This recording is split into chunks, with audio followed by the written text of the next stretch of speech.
হে everyone, আজকের video topic হচ্ছে রবীন্দ্রনাথ ঠাকুরের লেখা বোঝাপড়া কবিতার অনুশীলনী প্রশ্ন ক্লাস 8-এর। তো সঙ্গে থেকো এবং পুরো ভিডিওটা দেখো। একের প্রশ্নটা, জোড়াসাঁকো ঠাকুরবাড়ি থেকে প্রকাশিত কোন পত্রিকায় রবীন্দ্রনাথ ঠাকুর নিয়মিত লিখতেন? জোড়াসাঁকো ঠাকুরবাড়ি থেকে প্রকাশিত ভারতীয় বালক পত্রিকায় রবীন্দ্রনাথ নিয়মিত লিখতেন। 1-2 দাগের, ভারতের কোন প্রতিবেশী দেশে তার লেখা গান জাতীয় সঙ্গীত হিসেবে গাওয়া হয়? ভারতের প্রতিবেশী দেশ বাংলাদেশের জাতীয় সঙ্গীত হিসেবে রবীন্দ্রনাথের লেখা গান গাওয়া হয়। 2 দাগের প্রশ্নগুলো কয়েকটি বাক্যে উত্তর দাও। 2-1, সেইটে সবার চেয়ে শ্রেয়, কোনটি সবার চেয়ে শ্রেয়? উত্তর, বিপদ আপদে বিচলিত না হয়ে কারোর সঙ্গে ঝগড়া বিবাদ না করে সবকিছু সহ্য করে টিকে থাকায় সবার চেয়ে শ্রেয়। 2 দাগের 2, ঘটনা সামান্য খুবই কোন ঘটনার কথা বলা হয়েছে? যেখানে আশঙ্কার কোনো কারণ নেই সেখানেই জাহাজডুবির মতো ভয়ঙ্কর কিছু ঘটে যেতে পারে। এখানে সেই আকস্মিক ঘটনার কথাই বলা হয়েছে। 2 দাগের 3, তেমন করে হাত বাড়ালে সুখ পাওয়া যায় অনেকখানি। উদ্ধৃতিটির নিহিতার্থ স্পষ্ট করো। জগতের সকলে তোমার মতো নয়, তুমিও সকলের মতো নও। প্রত্যেকে আলাদা। তুমি হয়তো কারোর জন্য মরতে বসেছ, কেউ বা মরছে তোমার কারণে। যদি গভীরভাবে চিন্তা করো তাহলে দেখবে এসব তেমন গুরুত্বপূর্ণ ব্যাপার নয়, বরং আন্তরিকতার সঙ্গে হাত বাড়ালে দেখবে বন্ধুর অভাব হবে না এবং তাতেই অনেকখানি সুখ পাওয়া যায়। 2-4, মরণ এলে হঠাৎ দেখি মরার চেয়ে বাঁচাই ভালো। ব্যাখ্যা করো। হঠাৎ মৃত্যুর মুখোমুখি দাঁড়িয়ে মানুষের বাঁচবার ইচ্ছেটাই প্রবল হয়ে ওঠে। দুঃখ সংকটের মুখোমুখি দাঁড়িয়ে মানুষের অনেক সময় ভাবে এবার মরণ হলেই বাঁচি, কিন্তু শেষ পর্যন্ত সে বাঁচতেই চায়। তাই প্রতিকূল অবস্থার সঙ্গে মানিয়ে নিয়ে মনের সঙ্গে বোঝাপড়া করে প্রতিটি মানুষই বাঁচার পথে এগিয়ে যায়। এটাই মানুষের ধর্ম। 2 দাগের 5, তাহারে বাদ দিয়েও দেখি বিশ্বভুবন মস্ত ডাগর। উদ্ধৃতিটির মধ্যে দিয়ে জীবনের কোন সত্য প্রকাশ পেয়েছে? না, মায়াময় এই পৃথিবী প্রতিটা মানুষই মায়ার বাঁধনে বাঁধা আছে। বিশেষ কোনো ব্যক্তি বা বস্তুর প্রতি তার আকর্ষণ ততটাই বেশি থাকে যে তাকে বাদ দিয়ে সে এ জীবনের কথা ভাবতেই পারে না। কিন্তু কবি বলেন পৃথিবীটা অনেক বড়। মায়ার বাঁধনে বাঁধা থাকি বলে সেই বড় পৃথিবীর খবর আমরা পাই না। নিজেদের গড়া ছোট্ট পৃথিবীতেই আমরা বাঁধা থাকি। কিন্তু যদি সে বাঁধন ছিঁড়ে বেরিয়ে আসা যায় তবে দেখা যাবে পৃথিবীটা অনেক বড়। এই বিরাট বড় পৃথিবীর সন্ধান করতেই কবি পরামর্শ দিয়েছেন। 2 দাগের 6, কিভাবে মনের সঙ্গে বোঝাপড়া করতে হবে? না, জীবনের সব ঘটনায় মানুষের মনের মতো হয় না। এমন অনেক ঘটনাই ঘটে যা মানুষের আকাঙ্ক্ষাকৃত নয়, তবু ঘটে। ফলে সেই মুহূর্তের একটা মানসিক বিপর্যয় ঘনিয়ে আসতেই পারে। কিন্তু ঘটনার ঘনঘটায় যদি বিব্রত হয়ে পড়ে মানুষ অকুল ক্রন্দনে বুক ভাসিয়ে দেয় তাহলে জীবন থমকে দাঁড়াবে। জীবনের ধর্ম হলো ভালো মন্দ যাই আসুক তাকে পিছনে ফেলে এগিয়ে চলা। সেক্ষেত্রে মানুষের মনকেই শক্ত হতে হবে। বিরুদ্ধ পরিবেশ ঘটনার সঙ্গে, বিরুদ্ধ ভাবনার সঙ্গে আপোষ করে বিচলিত মনকে শান্ত করে সংযত করে জীবনের সঙ্গে মনের বোঝাপড়ার মধ্যে দিয়ে মানুষকে এগিয়ে যেতে হবে। 2-7 কোয়েশ্চেনটা, দোহাই তবে এ কার্যটা যত শীঘ্রই পারো ছাড়ো। কবির কোন কার্যের কথা বলেছেন? সেই কাজটি শীঘ্রই সারতে হবে কেন? সুখ দুঃখের ভরা এই জীবনে দুঃখ তো আসবেই, কিন্তু তাতে মানসিকভাবে বিপন্ন হলে চলবে না। মনকে বুঝিয়ে দুঃখ রাতের আশার প্রদীপ জ্বালাতে হবে। এখানে এই কার্যের কথাই বলা হয়েছে। এই কার্যটা তাড়াতাড়ি না করলে মন ক্রমশই ভারাক্রান্ত হয়ে উঠবে।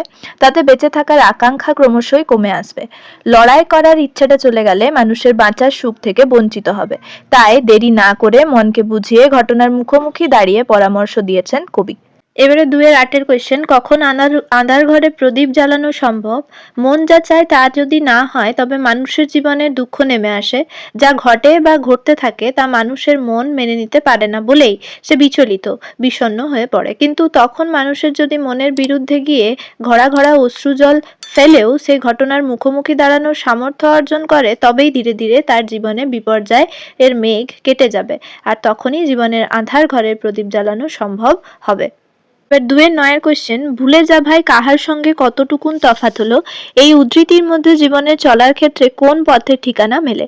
এই উদ্ধৃতিটুকুর মধ্যে দিয়ে কবি জীবনের এক উদার মুক্ত পথকে নির্দেশ করেছেন। মানুষের জীবনে টুকিটাকি নানা পাওয়া না পাওয়ায় ভরা। ফলে পেলে ভালো লাগে, মানুষ সুখী হয়, কিন্তু না পেলে কষ্ট পায়। কিংবা কে কতটা পেল আর সে কতটা পেল না, দুয়ের তুলনা করে কষ্ট পায়। কিন্তু এই প্রতিতুলনাকে বর্জন করে যদি কেউ নিজে যা পেয়েছে তা নিয়ে সুখী থাকার চেষ্টা করে তবেই সে সুখী হয়। জীবনে সুখী হওয়ার ক্ষেত্রে এই রাস্তা বা পথের ঠিকানায় কবি দিয়েছেন। কোয়েশ্চেন 2-10 অনেক ঝঞ্ঝা কাটিয়ে বুঝি এলে সুখের বন্দরে। ঝঞ্ঝা কাটিয়ে আসা বলতে কি বোঝানো হয়েছে? না মানুষের জীবন নানান দুঃখ কষ্টে ভরা, নানান বিপর্যয় তাকে অতিক্রম করে আসতে হয়। এখানে ঝঞ্ঝা বলতে বিপর্যয়কেই বোঝানো হয়েছে। পরের এবার 3 কোয়েশ্চেনগুলো দেখো। নিচের প্রশ্নগুলির উত্তর নিজের ভাষায় লেখো। 3-1 ভালো মন্দ যাহাই আসুক সত্য এলাও সহজে। তুমি কি কবির সঙ্গে একমত? জীবনে চলার পথে নানান বাধাকে তুমি কিভাবে অতিক্রম করতে চাও? কবি এক চিরন্তর সত্য উচ্চারণ করেছেন, তাই কবির সঙ্গে আমি একমত। মানুষের জীবনে নানান বাধা বিপত্তি, যন্ত্রণা, কষ্ট, বিপর্যয় আসবে, এটাই স্বাভাবিক। কিন্তু তাতেই নিজেকে আহুতি দিয়ে বসে থাকলে জীবনের যন্ত্রণাই বাড়বে, শুধু সুখের সুখ কোনোদিনই দেখা যাবে না। তাই যা ঘটছে বা যা ঘটতে চলেছে তাকে স্বাভাবিক চিত্তে মেনে নিয়ে মনকে সংযত করে সুদিনের অপেক্ষায় থাকলে একদিন বিপর্যয়ের মেঘ কেটে যাবে। এই বিশ্বাসে বুক বেঁধেই জীবনে চলার পথে নানান বাধাকে অতিক্রম করে যেতে পারবো। পরের কোয়েশ্চেন 3-2 মন রে আজ কহজে ভালো মন্দ যাহাই আসুক সত্য রেলাও সহজে। কবির মতো তুমি কি কখনো মনের সঙ্গে কথা বলো? সত্যকে মেনে নেবার জন্য মনকে তুমি কিভাবে বোঝাবে? একটি পরিস্থিতি কল্পনা করে বুঝিয়ে লেখো। হ্যাঁ, কবির মতো আমিও মাঝে মাঝে নিজের মনের সঙ্গে কথা বলি। জীবনে আমাদের নানান রকম বাধার সম্মুখীন হতে হয়, কিন্তু চলার পথে বাধা পেয়ে থমকে গেলে চলবে না। আমি প্রতি বছর পরীক্ষায় ভালো ফল করি, কিন্তু এমনও হতে পারে কোনো এক বছর আমি আশানুরূপ ফল করতে পারলাম না। তাই বলে আমি তখন হতাশা হয়ে পড়ব না, বরং সত্যটাকে মেনে নিয়ে আমি নিজের পরীক্ষায় খারাপ ফল করার কারণ খুঁজবার চেষ্টা করব। নিজেকে বোঝাবো যে এই পরীক্ষা জীবনের শেষ পরীক্ষা নয়, আমি উপযুক্ত পরিশ্রম করিনি, তাই আমার পরীক্ষার ফল খারাপ হয়েছে। মন থেকে যাবতীয় হতাশা ঝেড়ে ফেলে আমি নতুন উদ্যমে নিজেকে তৈরি করব আগামী পরীক্ষার জন্য। এবারে 3-3 কোয়েশ্চেনটা তেমন করে হাত বাড়ালে সুখ পাওয়া যায় অনেকখানি, তেমন করে কথাটির অর্থ বুঝিয়ে দাও। এখানে কবি কি ধরনের সুখের প্রতি ইঙ্গিত করেছেন লেখো। আলোচ্য অংশে কবি রবীন্দ্রনাথ ঠাকুর ইতিবাচক দৃষ্টিভঙ্গি নিয়ে চলাকে তেমন করে হাত বাড়ানো বলেছেন। জীবনে দুঃখ, কষ্ট, সংশয়, সংকট, যন্ত্রণা আসতেই পারে, কিন্তু যাবতীয় দুর্ভোগ আর দুঃসময়কে সরিয়ে রেখে জীবনের ইতিবাচক দিককেই মনোসংযোগ করতে হবে। আমি যদি নিজেদের স্বাদ ও সাধ্যের মধ্যে সামঞ্জস্য রাখতে পারি, তবে দুঃখ দুর্দশার সংকীর্ণ জগতের বাইরে এত বিশ্বভুবন মস্ত ডাগর বলে মনে হয়।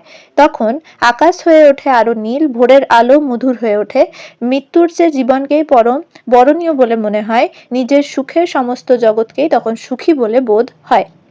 পরের এবার 4 নম্বর কোয়েশ্চেন নিচের শব্দগুলি দল বিশ্লেষণ করে মুক্ত দল ও রুদ্ধ দল চিহ্নিত করো। 1 নম্বর বোঝাপড়া। বো হচ্ছে মুক্ত দল, ঝা মুক্ত দল, প মুক্ত দল, রা মুক্ত দল। কতকটা, ক মুক্ত দল, তক রুদ্ধ দল, টা মুক্ত দল। সত্তেরে, সৎ রুদ্ধ দল, তে মুক্ত দল, রে মুক্ত দল। পাঁজরগুলো, পা মুক্ত দল, জ্বর রুদ্ধ দল, গু মুক্ত দল, লো মুক্ত দল। বিশ্বভুবন, বিষ রুদ্ধ দল, স মুক্ত দল, ভূ মুক্ত দল, বন রুদ্ধ দল। অশ্রুসাগর, অস রুদ্ধ দল, শ্রু মুক্ত দল, সা মুক্ত দল, গড় রুদ্ধ দল। পরে 5 নম্বর কোয়েশ্চেন নিচের প্রতিটি শব্দ 3টি করে সমার্থক শব্দ লেখো। মনকে বলে অন্তর, হৃদয়, চিত্ত। জখম, আহত, ক্ষত, চোট। ঝঞ্ঝা, ঝড়, তুফান, ঝটিকা। ঝগড়া, কলহ, বিবাদ, দ্বন্দ্ব। সামান্য, অল্প, কম, তুচ্ছ। শঙ্কা, ভয়, উদ্বেগ, আশঙ্কা। আকাশ, গগন, নভ, অম্বর। পরে কোয়েশ্চেন 6 নিচের প্রতিটি শব্দের বিপরীতার্থক শব্দ দিয়ে শব্দজোড় তৈরি করে বাক্য রচনা করো। আঁধার, আলো। আলো আঁধার আমাদের জীবনে আলো আঁধারে ভরা। সত্য মিথ্যা যাচাই না করে মন্তব্য করা উচিত নয়। দোষ গুণ, মানুষের জীবন দোষ গুণে ভরা। আকাশ পাতাল, বিপদের সময় আকাশ পাতাল ভাবতে নেয়। সুখ দুঃখ, মানুষের জীবনে সুখ দুঃখে ভরা। অনুশীলনী প্রশ্নগুলো এখানেই শেষ হচ্ছে, এবং ভিডিওটা ভালো লাগলে একটা লাইক করে দিও, এবং কেমন লাগলো তা কমেন্টেও জানিও। উপকৃত হলে নিশ্চয়ই আমাকে কমেন্ট করে জানিও। এরপরে আবার যদি কোনো তোমরা টপিকের উপরে ভিডিও চাও তো সেটাও জানিও। So till then, good bye.